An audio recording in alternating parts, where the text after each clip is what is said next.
S'han acabat les proves. Bon dia. El Ciutat de Palma va posar punt final a la pretemporada del Reial Mallorca.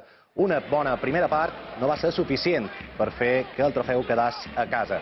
Budimir va avançar els vermells, però Sergio León i Borja Mayoral van fermar la remuntada per al Llevant, que s'adjudica així el seu segon Ciutat de Palma. La d'ahir és l'única derrota del Mallorca en els 7 partits d'aquesta pretemporada. Vicente Moreno presentava un 11 titular amb només 2 jugadors incorporats aquest estiu i 5 de l'equip que jugava a segona B. Podria ser l'equip que jugui contra l'Eibar i podria ser que no.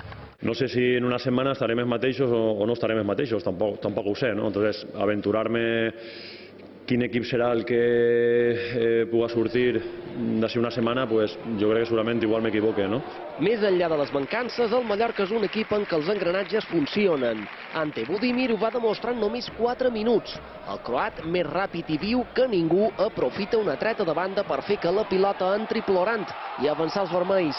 Un dels pocs ensurts de la primera part va arribar en aquesta acció en què Valiant no encerta a refusar. Budimir va estar a punt de concretar una bona jugada combinativa, però el seu xut surt molt desviat. El Mallorca comandava i va estar a punt de fer el 2-0, però primer Dani Rodríguez i tot seguit Lago Júnior varen topar-se amb la fusta de la porteria d'Aitor. Aleix Febas va deixar detalls de la seva qualitat en jugades com aquesta. Passada Dani Rodríguez i el gallec que no troba porteria.